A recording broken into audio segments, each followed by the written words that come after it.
Welcome to the AT Center at TCNJ. This webinar is titled New ADA Title II Updates, How Accessible is Your Classroom? And is presented by Janet DeSenzo. Janet is currently the Technology Coordinator and Assistive Technology Specialist for CTC Academy. She holds a Master's in Education, an Educational Supervisor certification, and is a RESNA certified assistive technology professional. She's been involved in the educational and assistive technology industries since 2003. Janet has worked in public schools as a technology coach and assistive technology specialist, an adjunct instructor in higher education, and has owned and operated an assistive technology consulting company. Her passion is helping students of all abilities reach their maximum potential with the help of technology. These webinars are made possible through our partnership with the New Jersey Department of Education, Office of Special Education. The statements issued by guest presenters do not reflect the stance of the NJDOE OSE. Please use your professional judgment when implementing strategies and resources within your practice. Now, let's listen to Janet.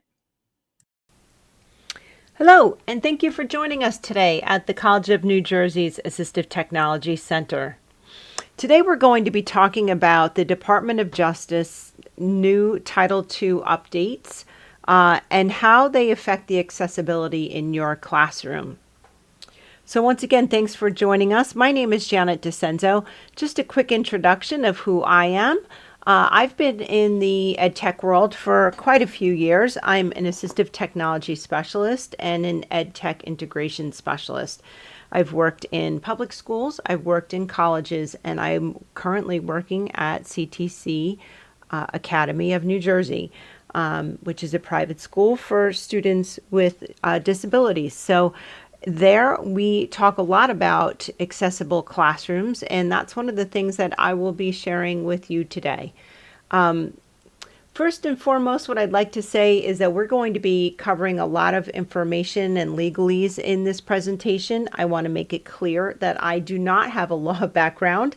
I am not a legal expert. I am just someone who would like to share some really important information with you as it pertains to our schools and our classroom accessibility. The reason why I'm presenting this information is because I happened to listen to a podcast given by the folks at CAST at their Ames Center, and that was given by Liz Barker at the Ames Center along with Louise Perez and their guest Rick Furry, and he's from Savvis Learning. Their conversation had a lot to do with some of the requirements that we're going to have to be addressing at our schools. And I thought this was really important information to share. So we are going to be looking at a lot of different resources. I'm hoping to share some resources for you that you could use immediately as far as getting your schools ready to be compliant with these new Title II regulations and making it putting it in simplistic terms for you so you have kind of a game plan to follow. So let's go ahead and jump in and talk about what we're going to cover today. First and foremost, we're going to be looking at an overview of Title II and how it applies to education. Then we're going to zoom in a little bit and on your particular classrooms and the digital materials that we're using in our schools, curriculum materials that you create on your own, things that are given to you that are supplemental materials. We'll be looking at all of those. Then we're going to take the next step and use something called POUR, to evaluate the levels of accessibility of those materials. And then lastly, going forward, we're going to look at what we can use, tools that we can use to jump into a UDL mindset and making sure that our classrooms are accessible environments and that we are not just accommodating individual students based on their needs. Let's just start looking at our classrooms as accessible environments according to UDL principles. So before we get started, I'd like to do a little note taking. What I'd like you to do is think about the materials that you use in your school, whether you're an administrator and you're disseminating materials to staff members, maybe you're sharing materials with school board members, maybe you're a classroom teacher and you are sharing materials, maybe handouts or digital materials on Chromebooks or iPads. I would like you to jot down in a note 2 of your most used materials that you use every year with either your staff or your students, and then just set that aside, whether it's a website, whether it's a PDF of a policy. Let's just jot that down, and then we're going to come back to it later on in this webinar. All right. So let's talk about the new ruling. This came out in April of 2024, and what this ruling says is that all state and local government agencies, that includes schools, must make their web content and mobile apps accessible to all, regardless of disability. So let's just take a second and think about what that means. Think about all of the digital materials that your school uses. Websites for employees, websites that are outward facing to the public, curriculum materials. So we're thinking about who needs to access them and are they accessible. All state and local government agencies, including police stations, libraries, any public entity is going to be dealing with these new regulations, and they are going to be using new standards to evaluate their materials.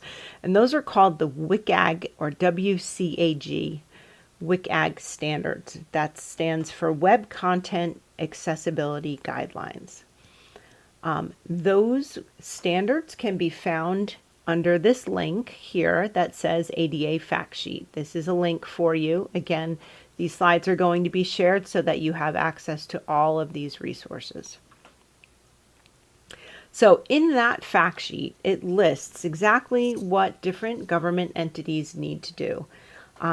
So for example, some of the areas that this is going to affect are your documents with your hours of operation. Maybe that's on a PDF, maybe that's on a website, maybe your address, maybe any type of board meeting agendas, meeting minutes, announcements that are on your screen. All of that information, bus schedules, things like that, that needs to be accessible. That's all considered web content, and it needs to be accessible digital information. So, as I mentioned, this affects all public entities, police and municipal buildings, libraries, public hospitals, and schools, including anything down from preschool to public colleges. So yes, all of our state universities, our county colleges, this applies to them too. Now, you're wondering, wow, that's a lot of information. Are there any exceptions to these rulings? And yes, there are some exceptions, and that includes some older materials that may be archived, old minutes, board minutes, meeting minutes, any type of schedules, things like that. Those that happened in the past, and those materials are archived. And that also includes legacy electronic documents. Third-party materials not under the control of that public entity, maybe contractors who had submitted documents, maybe software companies that had provided a program with information and data that's been stored. That is an exception. Any material containing personally identifying information, those meaning personal records, and also pre-existing social media posts. So before this ruling went into effect, maybe you had lots of social media posts with text that is not accessible. Those, we couldn't go back and change all those over to accessible formats. So these are the exceptions. So you're thinking, holy mackerel, that's a lot of information that needs to be made accessible. So when do we need to be in compliance? Hopefully this doesn't have to be done by the end of the year. Don't panic. We have some dates for you. As far as the timeline for schools go, it is based on the municipality that school serves. So if you are in a school district in a city or a town that has less than 49,000 people in its population, then you have until April 26th of 2027. You have a little bit of time yet. For those of you in cities that are a little bit larger with a population of 50,000 or more, you have until next April of 2026. So hopefully you folks have already gotten started on this project. So what does this mean for schools? This is a huge project. A large percentage of our correspondence and our curriculum materials are online now, especially since the pandemic. We have gone digital, fully digital. A lot of schools aren't using paper textbooks anymore, or, handing out a lot of paper materials. So who's going to be responsible for this? There's a lot of people that need to be involved. So some of the areas that need to be looked at, it can't be up to one or two people. This is a large scale project. So it's going to need a team. And we're not just talking about your special ed departments. This is a big job. So we're going to need to break down your digital areas, meaning, maybe you have a school website, maybe you have another website it's a school website, but it's just for employees, kind of like an internal website. Maybe you have someone who's looking at curriculum materials with your curriculum director. Maybe you're looking at supplemental materials. So all of that needs to be broken up, and that team really needs to be a comprehensive team, someone who knows about accessibility, someone who understands about how to create digital materials and, have tags on those materials and create websites that are accessible. So you really need to start to put that team together and start examining those tools. So let's talk about what that involves. So the tools that you're going to be using come straight from our folks at CAST, at the AIM Center at CAST. So let's take a look at what they mean by the WCAG principles of POUR. So POUR, and I'll give you an example of what perceivable means. So when you look at a website with your eyes, that's something that we are using our senses to do, to absorb that material, to read that material. Well, we need to be able to apply that content to a variety of senses. Maybe we have a visual impairment. Maybe, we're colorblind, or maybe you have students who have different type of, maybe like a CVI issue where they have cortical visual impairments. So there's a lot of different types of disabilities of people that may need to access your content. So we have to make sure that those materials are perceivable to a variety of senses. So that's what perceivable means. The O in operable means that we will be able to access your content using a lot of different types of tools other than just your typical mouse and keyboard. Maybe you have a person who needs to access your materials with a switch. Maybe they're switch users. Maybe they are eye gaze users and they need to be able to blow up the text so that they have larger targets that they can hit with their vision, with their eyes. So we need to be able to make sure that that content can be accessible using a number of different tools.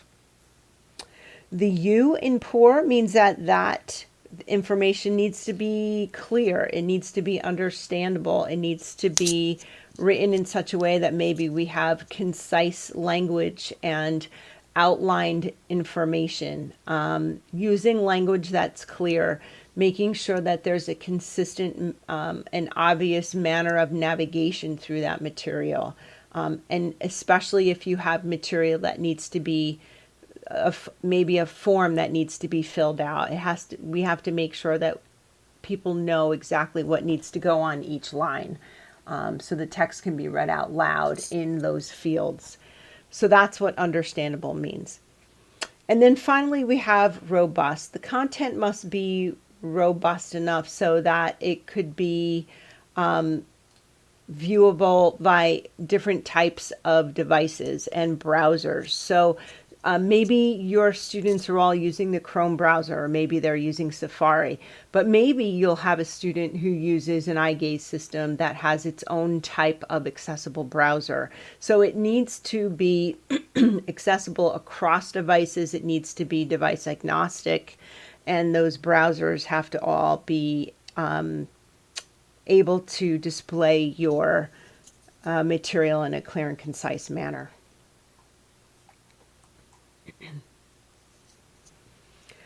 So as far as we are concerned as educators, what can we do to make our resources more accessible?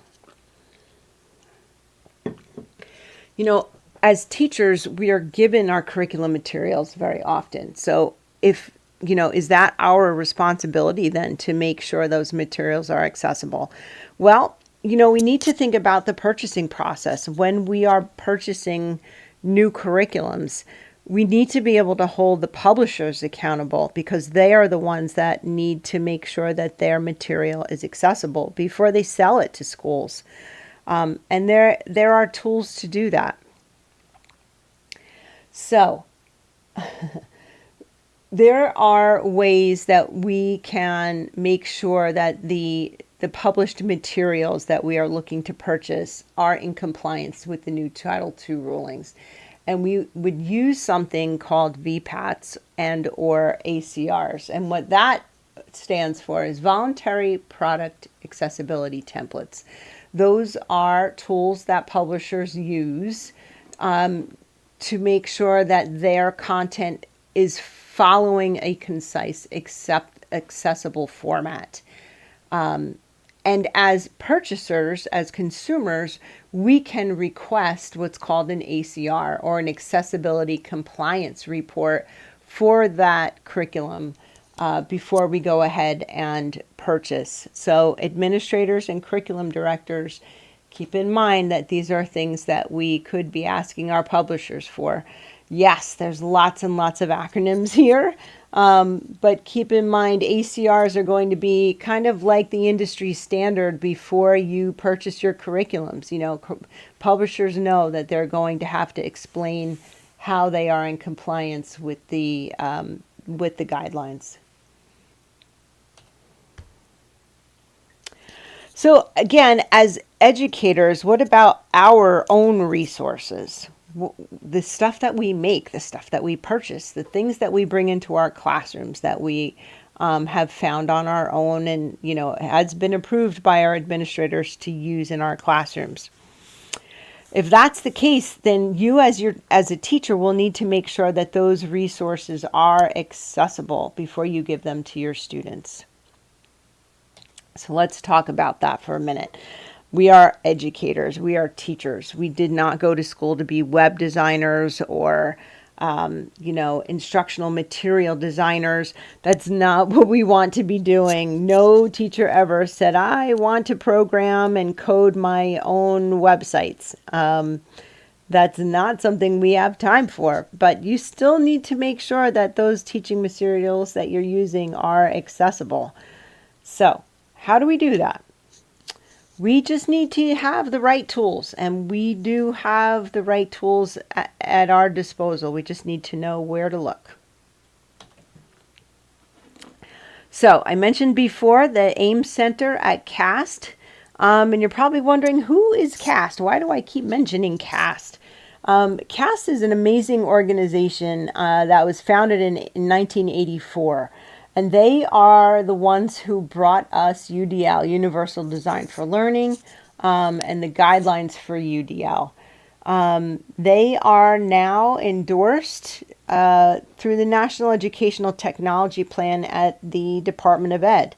So they are really going to be the people who are in the forefront of helping us to make our materials accessible. Okay, so here is the AIM Center's website, and if we wanted to look at their suggestions on how to create accessible documents or an accessible video, we could just go to their Create menu, and they will have all kinds of recommendations for what to keep in mind when creating accessible documents, making sure that styles are used for section headings, that links are descriptive and meaningful. They're not a written, a URL with just coding language, that images have text descriptions embedded in them. So again, the AIM website is just a great resource. They have all kinds of information here that explains how to create your own accessible materials, STEM websites, media posts. So they're our first resource that we could keep in mind to give information about how to create accessible materials. All right, so now that we've looked through some of the tools that the AIM Center can help us with, let's talk about making an accessibility checklist for our materials and see if it aligns with our POUR guidelines. So let's think about the visual supports that we use in our classrooms in our day-to-day use. Can our students change the font size of the documents and the websites that they are looking at? Is there the ability to change the color contrast? Again, for our students who may have trouble with colors, if they're colorblind, or if they have difficulty with different types of visual impairments. Is there alt text under the pictures if they can't clearly see what those images are of? Then let's think about our students with motoric support, who need motoric supports. If they cannot use a mouse, a mouse is a very complex piece of equipment. We kind of don't really even think about that, but the fine motor control that's required to use a mouse and to click and drag is something that many people cannot do. So we have to think about other ways to navigate your materials. Can your students or can your employees navigate your websites with the tab key? Can they hover over things without having to click a mouse and make sure that there are clear targets over what is a link and what's a clickable area? Is there the ability to use voice navigation or voice recognition in areas where they have to fill out fields or navigate through a website? So those are some of the things we need to think about as far as physical accessibility to your digital materials. As far as auditory supports go, are there captions available? Do you turn them on in your classrooms when you're teaching so that when your students, if your students have an auditory impairment and they're not hearing you clearly, they can hear what you're saying? Are you using those captions on your interactive boards? Can they access transcripts of any type of videos that you offer in the classroom, so that if that's part of your teaching and instructional materials, they can access a transcript? And for those with cognitive impairments, are your students, are your staff members and parents able to use text-to-speech? If they have reading issues, can they select the text? Or is the text that you're using part of an image? And if it is, it's going to be difficult to select and drag over. Can they change the video playback speed if you're going to be sharing videos? Is there a way to limit the visual distraction on the screen? Do you allow your students and your staff to use extensions that will strip out visual distractions on a website, or are those limited? And can you accommodate time-limited activities? So let's say, you have 20 minutes to do a video that has embedded questions. Can you easily accommodate that with your devices? So as far as tools go and day-to-day operations of checking for accessibility, there is a great tool available to everyone that comes from the National Center on Accessible Digital Educational Material and Instruction. I know that's a really long name, but this is one of my favorite websites because they make it so clear of the 9 areas we really need to look at as far as what our digital materials look like. Now on this slide, you can just click on this infographic. As I mentioned before, this is a collection of resources for you to use in your daily teaching life that you can kind of click on and go to and get a reminder of what we have to keep in mind as far as evaluating our materials.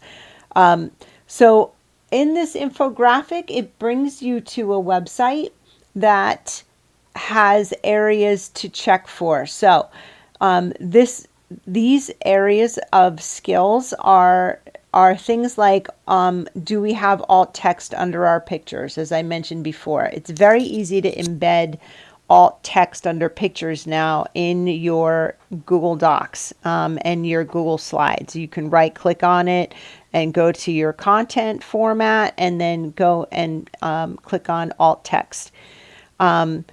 The captions, it will show you how to turn on captions using a number of different tools. Right now I am using Google Slides, and captions is something that that is built in. Windows 11 now has captions built into the operating system that you can turn on so that anything that is spoken aloud can be captioned by the computer.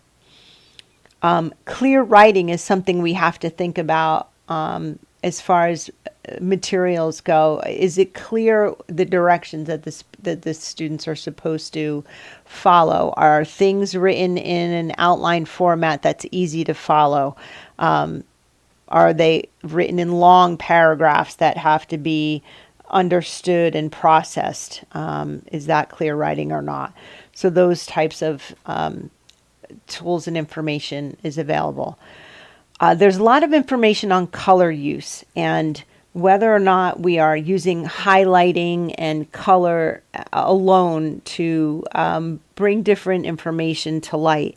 And the recommendation is that we are not using just color alone, that we are using text and color. Maybe we are using bold or larger size font to bring something to a student's attention or a parent's attention. So just not using color alone. Are we using headings? So when we create documents like a Google Doc or a Microsoft Word doc, are we making sure that things are tagged using different size font and using headings? So headings 1, headings 2, and that will help you to be able to tab through different areas to navigate through a document. That's really important. There's more information on this site about that. Links, how we include links on our materials is really important. I've seen teachers hand out papers with the actual URL letters copied and pasted in there. That's really tough because I don't think many students are going to be able to copy all those letters down. Links should be kind of clear as far as where they're going when they click that link. A URL doesn't usually give a lot of information, but if I said to go to math page 13 and that's the text that I highlight, and when they click on it, it brings them to the proper URL. They should be descriptive links. Lists, again, information, it comes under clear writing. That lists kind of give you an outline of what you're going to follow and the concise information that people should be able to access. Tables are also a great way to convey information, and making sure that the header row and the row on the left side are labeled properly, and again, that you can easily navigate through that data.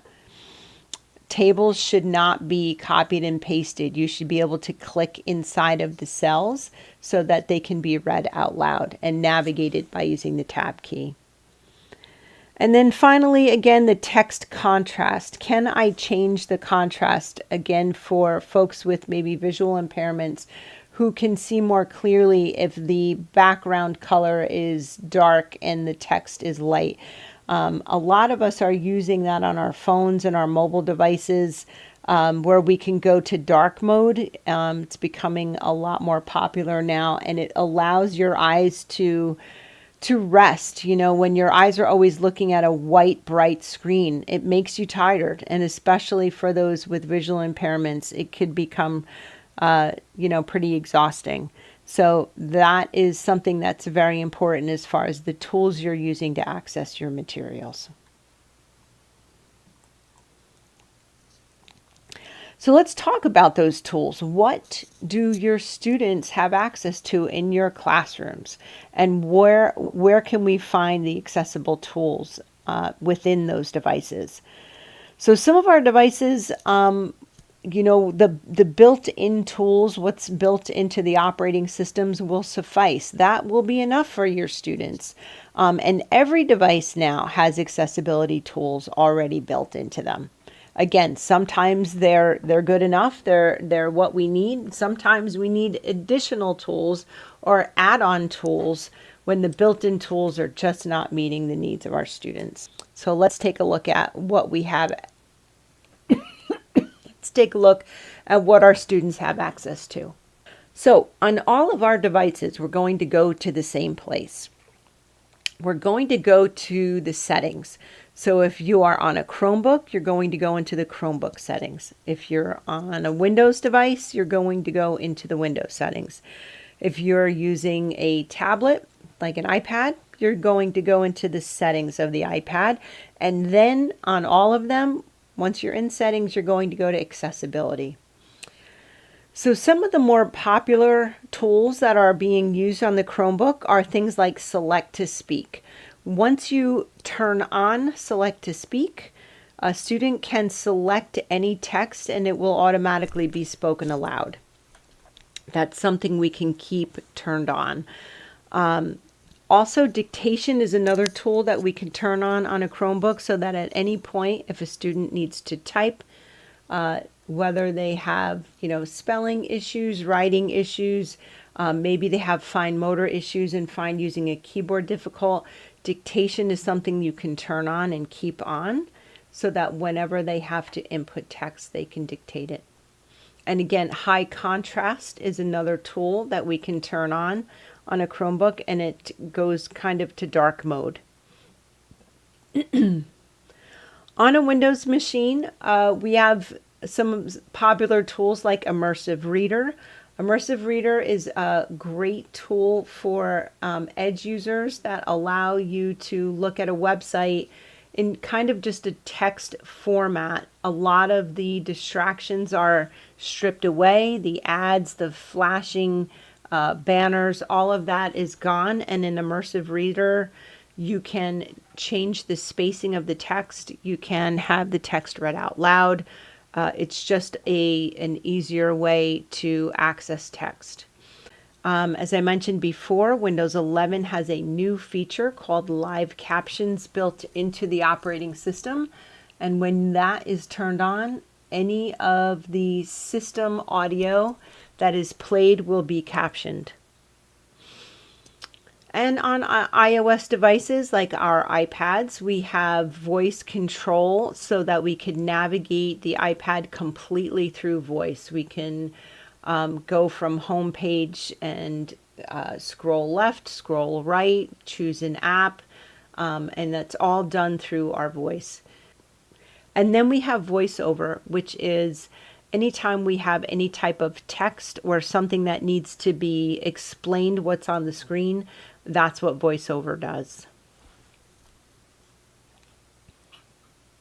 So there are lots of built-in tools. This has come a long way. The accessibility settings that are built into our devices has come a long way.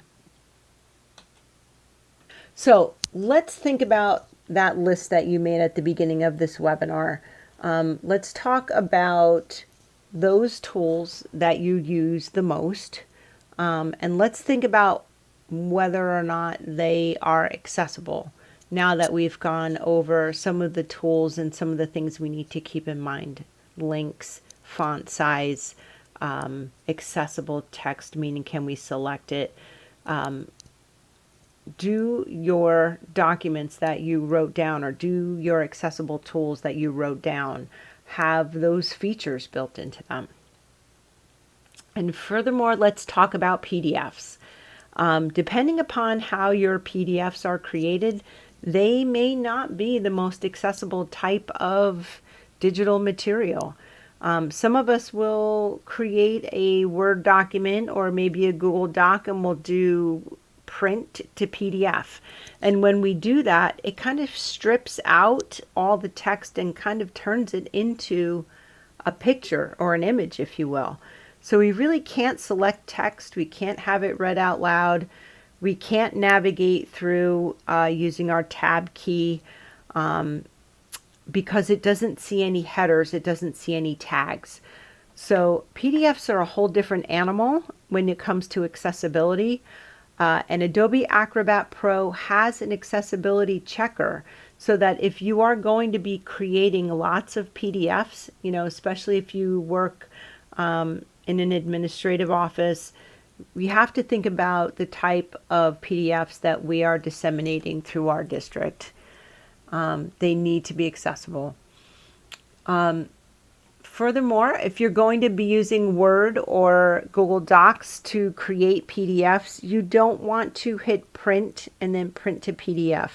You want to go to the File pull-down menu and use the Export to PDF. When you do that, it preserves the tags and the headers that help somebody who need to navigate using the tab keys or your keyboard keys to navigate throughout that document. So you really need to think about that, especially when you have folks with visual impairments trying to navigate through your documents. Okay, so think about folks who are going to be looking at your materials. How many of them have reading difficulties? How many have visual impairments? How many of them have hearing impairments? Let's say you are sitting at a board meeting and you're going to be sharing a video. Do you have folks with hearing impairments who won't be able to listen to those videos? How about your students? Are they all going to be able to access them? Do any of your folks have dexterity issues that may cause them to not be able to use a mouse? Those are the things you need to think about. So, again, as I mentioned earlier, I am here to help you to be more cognizant of these issues and to share some resources with you. So if you are a school administrator or a teacher and you're looking to make your digital tools a little bit more accessible, here are two great resources. Eric Kurtz does a great presentation on accessibility and tools to support all learners. And more recently, there was a short webinar by Adam Krass and Brian Friedlander here in New Jersey, shared by ATAC, that was focusing on creating accessible digital materials. If you are a school employee who's responsible for your district or school's website or their digital content that you are disseminating out to the public, there's been recent presentations by Jason Curtin by the New Jersey ATAC Center that were wonderful about designing web content and auditing your web content for accessibility. He talks about free tools that you could use to do that. So Jason Curtin works for Rutgers University. He's responsible for the digital accessibility, working for their IT department. And those webinars can be found on YouTube. And then finally, if you'd like to find out more about the new Title II ruling and how it applies to schools specifically, check out the AIM Center's podcast about the Title II updates. The links are here. There's also the Department of Justice's fact sheet on the new Title II ruling and the accessibility checklist from the A2Y Collective. So those resources can provide you with even more information. So I just want to say thanks for joining. Thanks for hanging in there. I hope these resources were helpful to you. I hope this can give you some insight on how to go about putting together a team and starting to look at your materials in order to meet those deadlines that are coming up. Thanks so much for joining me. Again, my contact information is here. If you have any questions, please reach out. Thanks, everyone. Thank you for joining us. Are you a New Jersey educator looking for support or professional development tailored to your district's AT needs? We offer free, customized training and coaching for NJ teachers, paraprofessionals, and families. From hands-on workshops to individual classroom support and small group facilitation, we're here to help. Visit us at atcenter.tcnj.edu to learn more. Have a question? Contact us at atcenter@tcnj.edu. Please like this video, leave a comment, and subscribe for more content on all things assistive technology.